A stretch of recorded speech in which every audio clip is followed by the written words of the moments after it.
Unlike Germany, Britain, or the Soviet Union, the independent state of Croatia never built its own tanks. Instead, its armored units became a patchwork collection of captured Yugoslav machines, obsolete French tanks, Italian armored vehicles, and increasingly modern German equipment. Each vehicle told the story of a nation fighting a brutal civil war alongside one of history's largest conflicts. Today, we're exploring every major tank, armored car, tankette, half-track and self-propelled vehicle used by the Croatian Ustaše and the Croatian Armed Forces during World War II. We begin with the tiny tankettes that started it all. Renault tank. Although already obsolete by 1941, several surviving Renault FT tanks inherited from the former Royal Yugoslav Army found their way into Croatian service. Originally developed during the First World War, its slow speed and thin armor severely limited its battlefield value, but it proved useful for training, security operations, and anti-partisan warfare. The little Renault marked the beginning of Croatian armored forces. Škoda T-32 Tankette. Among Croatia's earliest armored vehicles was the Czech-built Škoda T-32. Originally ordered by Yugoslavia before the German invasion, surviving vehicles were absorbed into Croatian service. Fast and lightly armored, the T-32 mounted a powerful 37mm gun capable of defeating most light armored vehicles encountered during anti-partisan operations. Although only a handful existed, they became some of Croatia's most modern armored vehicles during the early war years. CV-33 Tankette. Italy supplied Croatia with several Fiat Ansaldo CV-33 tankettes. These tiny two-man vehicles mounted twin machine guns and emphasized mobility over protection. Although ineffective against enemy armor, they performed reconnaissance, convoy escort, and internal security duties across the mountainous Balkans. CV-35 Tankette. An improved version of the earlier design, the CV-35 featured better suspension and improved reliability. Many remained in service throughout the war, despite becoming increasingly vulnerable to heavier Allied weapons. French tanks under a new flag. Renault R35. One of the most important tanks supplied to Croatia was the French Renault R35.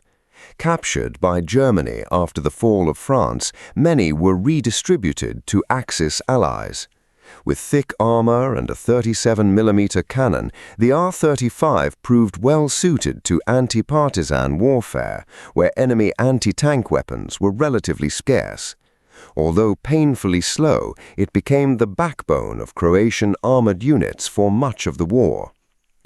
Hotchkiss H39. A smaller number of Hotchkiss H39 tanks also entered Croatian service. Faster than the Renault and armed with a more effective gun, the H39 offered improved mobility while maintaining respectable armor protection. Its mechanical reliability made it popular with crews, despite the growing shortage of spare parts. German armor arrives. Panzer I. The tiny Panzer I was already obsolete by 1941. Nevertheless, a small number served with Croatian formations during the early years of the war. Armed only with machine guns, it lacked the firepower to fight enemy tanks, but remained useful for security operations and infantry support. Panzer II. More capable than the Panzer I, the Panzer II mounted a rapid-firing 20mm cannon. German deliveries strengthened Croatian armored units during increasingly intense anti-partisan campaigns. Its speed made it valuable for patrols across difficult Balkan terrain. Panzer III. As the war progressed, Croatia began receiving Panzer III tanks from German reserve stocks. Armed with either the short or later long-barreled 50mm gun, depending on variant, the Panzer III represented a significant increase in firepower over earlier vehicles. Although available only in limited numbers, it became one of Croatia's most effective tanks. Panzer IV. The most powerful Croatian tank of the war was the Panzer IV. Equipped with the excellent long-barreled 75mm cannon, it could destroy virtually any partisan stronghold while also engaging enemy armor if necessary. By 1944, the Panzer IV formed the backbone of Croatia's remaining armored forces. Assault guns and self-propelled weapons. StuG III Ausf. Germany also supplied Croatia with the highly respected Sturmgeschütz III. Originally designed as an infantry support vehicle, the StuG evolved into one of the war's most effective tank destroyers. Its low silhouette, thick frontal armor, and long 75mm gun made it extremely dangerous during defensive operations throughout the Balkans. Marder III. Some Croatian units also received the Marder III tank destroyer. Built on the reliable Czech Panzer XXXVIII chassis, it mounted a powerful German anti-tank gun in an open fighting compartment. Although vulnerable from above, it provided desperately needed long-range anti-tank capability. Armored cars and half-tracks. AB41 Armored Car. Italian AB41 armored cars entered Croatian service following Italy's surrender in 1943. Fast, reliable, and armed with a 20mm cannon, they excelled in reconnaissance and convoy escort missions. Their four-wheel steering made them especially effective on narrow mountain roads. SDKF 222. Germany supplied small numbers of SDKF 222 reconnaissance vehicles. Their speed and excellent cross-country mobility made them valuable for scouting partisan movements. SDKF 250 half-track. The famous SDKF 250 armored personnel carrier allowed Croatian infantry to accompany tanks under armored protection. Although relatively scarce, these half-tracks improved battlefield mobility during late war operations. SDKF 250. The smaller SDKF 250 reconnaissance half-track also appeared in Croatian service. Compact and agile, it served as a command, liaison, and scouting vehicle. The final battles. By 1945, Croatia's armored forces had become an extraordinary mixture of vehicles from nearly every major European manufacturer. French tanks fought alongside German assault guns.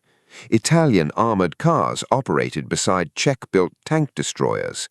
A handful of surviving pre-war Yugoslav vehicles still served wherever they remained operational.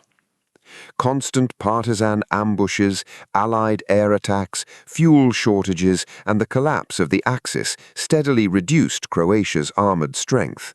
Many vehicles were destroyed in combat. Others were abandoned during the retreat towards Austria in May 1945. The armored forces of the Independent State of Croatia were never large, yet they fielded one of the most unusual collections of armored vehicles of the Second World War.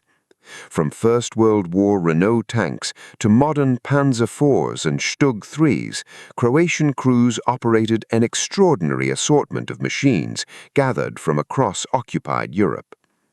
These vehicles fought almost exclusively in the harsh mountains, forests, and towns of the Balkans, where the brutal anti-partisan war demanded mobility, endurance, and adaptability more than massive armored offensives. Next time, every Hungarian tank and armored vehicle used in World War II.